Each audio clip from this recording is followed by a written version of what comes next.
Hi hello வணக்கம். நான் தான் உங்கள் ஷெஃப் தீனா. இன்றைக்கி நம்மளோட ஷெஃப் தீனாஸ் கிச்சனில் வந்து இன்றைக்கி ஒரு சூப்பரான ஹோட்டல் ஸ்டைலில் வந்து புதினா சட்னி பார்க்க போகிறோம். அந்த புதினா என்னோடய வீட்டு தோட்டத்துலேருந்து கொஞ்சமாக பறித்து நான் சட்னி அழகாக சூப்பரான ஸ்டைலில் நீங்கள் கேட்ட மாதிரி ஹோட்டல் ஸ்டைலில் பண்ணியிருக்கோம். இப்போ அந்த டிஷ் எப்படி பண்ணுறது பார்ப்போம், வாங்க பார்ப்போம். இப்போது எங்கள் வீட்டில் இருக்க இந்த புதினா தோட்டத்தில் வந்து கொஞ்சம் லைட்டாக புதினா கட் பண்ணி எடுத்துக்க போகிறேன். காம்போட கட் பண்ணி எடுத்தது தான் இந்த புதினா. இப்போ இந்த புதினா சட்னிக்கு தேவையான பொருட்கள்: கடலைப்பருப்பு 1 ஸ்பூன், காஞ்ச மிளகாய் 5 நம்பர், புதினா 400 கிராம், புளி ஒரு லெமன் சைஸ், கருவேப்பிலை தேவையான அளவு, உப்பு தேவையான அளவு, இஞ்சி 50 கிராம், தேங்காய் 100 கிராம், நெல்லெண்ணெய் தேவையான அளவு, உளுத்தம்பருப்பு 300 கிராம், பச்சை மிளகாய் 5லேருந்து 6 நம்பர், சின்ன வெங்காயம் 100, கொத்தமல்லி 100 கிராம், பூண்டு 10 பல். இதாங்க இந்த டிஷ்ஷுக்கு தேவையான பொருட்கள். இப்போது இங்கே ஒரு பாத்திரம் தண்ணி வச்சுருக்கேன். எதுக்காகனா நம்மக்கிட்ட இருக்க கொத்தமல்லி, புதினா, இஞ்சிலாம் ஜஸ்ட் லைட்டாக இந்த கொதிக்கிற தண்ணியில் போட்டு எடுத்து ஒரு சில்லான தண்ணியில் வைக்க போடுறேன். எதுக்கு கேட்டால் அந்த லைட் க்ரீனிஷ் கலர் வரணும், அதுக்காக பண்ணுறேன். இப்போது நம்மக்கிட்ட இருக்க இந்த புதினா வந்து இதில் ஆட் பண்ண போகிறோம். நல்லா வாஷ் பண்ணி எடுத்து வச்சுருக்கேன் இந்த புதினாவை.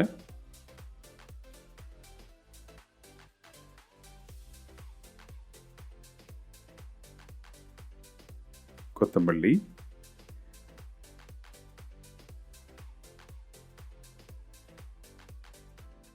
இதுக்கப்புறம் இந்த பச்சை மிளகாய் இதில் போடுறேன். சும்மா ஒரு 2லேருந்து 3 பச்சை மிளகாய் இதில் போட்டிருக்கேன். அதுக்கப்புறம் இஞ்சி கொஞ்சம் இதில் ஆட் பண்ணுறோம். இந்த பூண்டு இதில் போட்டுடலாம். போட்ட உடனே அந்த தண்ணி கொதிக்க விடாது. தண்ணி கொதிக்க விட்டிங்கன்னா உங்களுக்கு கலர் மாறிடும். ஸோ அதனால் ஜஸ்ட் பிளான்ச் பண்ணி இந்த பச்சை தண்ணி இருக்குது பார்த்தீங்களா, நல்லா சில்லுன்னு இருக்க தண்ணியில் அப்படியே உள்ளே இருக்க அந்த கொத்தமல்லி, புதினா, இந்த இஞ்சி, பச்சை மிளகாய் எடுத்து இதில் ப்ளேஸ் பண்ணிடுறேன்.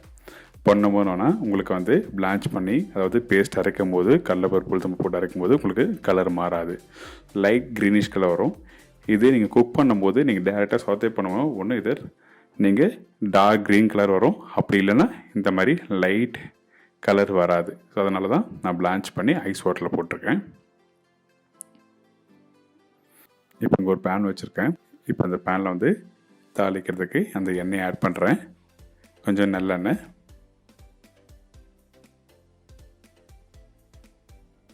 நல்லெண்ணெய் போட்டோன்னே கடலைப்பருப்பு இப்போ நான் சொன்ன அளவு நான் இதில் ஆட் பண்ண போகிறேன். இப்போ கடலைப்பருப்பு 150 கிராம் போடுறேன் இதில். இதுக்கப்புறம் உளுத்தம்பருப்பு இதில் போடுறோம். எப்பவுமே கடலைப்பருப்போட உளுத்தம்பருப்பு அதிகமாக தான் இருக்கணும், ஸோ அதனால் போட்டிருக்கோம். காஞ்ச மிளகாய் போடுறேன். இதுக்கப்புறம் கருவேப்பிலை போடுறேன். இப்போ இந்த கடலைப்பருப்பு, உளுத்தம்பருப்பு, காஞ்ச மிளகாய், கருவேப்பிலை எல்லாத்தையும் ஒன்றா போட்டு லைட்டாக ஸ்லோ ஃப்ளேமில் வதக்குங்க. ஸ்லோ ஃப்ளேமில் வந்து வறுக்கும் போது என்ன விட்டால் உங்களுக்கு வந்து முறுமுறுன்னு வரும், சட்னி சாப்பிடும் போது தெரியும். இப்போ கட் பண்ணி வச்சுருக்கேன் இந்த சின்ன வெங்காயத்தையும் இதில் ஆட் பண்ணுறோம். வெங்காயம் சொன்ன அளவு சேம் அளவு போடுறேன். இதுக்கப்புறம் பூண்டு,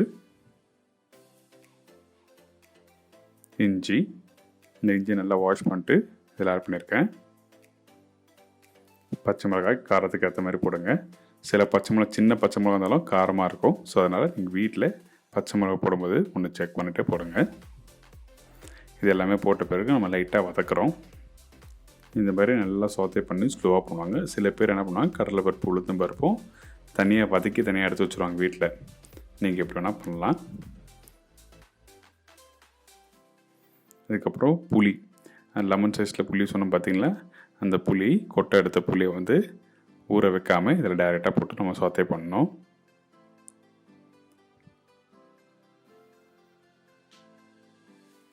உப்பு நமக்கு தேவையான அளவுக்கு உப்பு போடுங்க. உப்பு எப்போவுமே வந்து இந்த பச்சை மிளகாய், வெங்காயம், பூட்டெல்லாம் போட்டுக்கல வதங்கும் போது உப்பு போட்டுடணும். அதுக்கப்புறம் தேங்காய், நான் சொன்ன அளவு தேங்காய் வந்து அதாவது ஒரு பத்தையில் கொஞ்சம் பாதி இருந்தாலும் நல்லாயிருக்கும். ரொம்ப அதிகமாக தேங்காய் போட்டிங்கன்னா அப்புறம் அந்த புதினாவோட டேஸ்ட் கிடைக்காது, தேங்காயோட அந்த டேஸ்ட்டு போயிடும். ஸோ அதனால் எப்போயுமே கொஞ்சமாக போட்டு இந்த கடலைப்பருப்பு, உளுத்தம்பருப்பு நல்லா வதங்கி முடித்த பிறகு இந்த தேங்காவை ஆட் பண்ணுங்கள். இப்படி தான் ஹோட்டல் ஸ்டைலில் நாங்கள் பண்ணுவோம். இப்போ நான் வந்து சில் பண்ணி எடுத்து வச்சுருக்க கொத்தமல்லி புதினாவை இதில் ஆட் பண்ணுறேன். அந்த கொத்தமல்லி புதினா பச்சை மிளகாய் இஞ்சி பூண்டு எல்லாத்தையும் போட்ட பிறகு ரொம்ப நேரம் மிக்ஸ் பண்ணால் கொஞ்சம் லைட்டாக மிக்ஸ் பண்ணி எடுத்துருங்க. எடுத்து நீங்கள் அரைச்சிங்கன்னா இந்த சட்னி ரெடி. இப்போது இந்த பேனில் கொஞ்சோண்டு கடுகு ஆட் பண்ணியிருக்கேன்.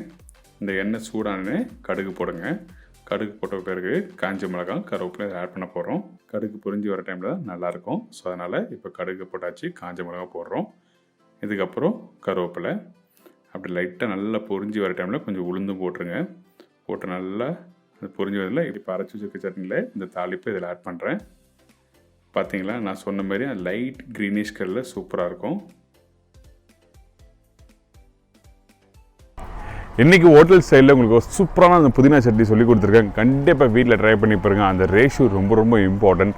அந்த கடலைப்பருப்பு, உளுத்தம்பருப்பு, புதினா எந்த அளவுக்கு போட்டிருக்கேன், கொத்தமல்லி எந்த அளவுக்கு போட்டிருக்கேன், அதுக்கப்புறம் சின்ன வெங்காயம் போட்டிருக்கேன், எதுக்காக போட்டிருக்கேன் எல்லாமே கிளியராக எக்ஸ்ப்ளனேஷன் கொடுத்துருக்கேன். கண்டிப்பாக ட்ரை பண்ணி பாருங்கள்.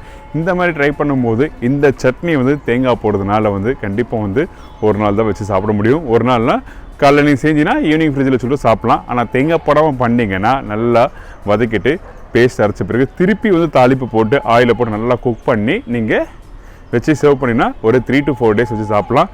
கண்டிப்பாக ட்ரை பண்ணி பாருங்கள். See you, bye, take care.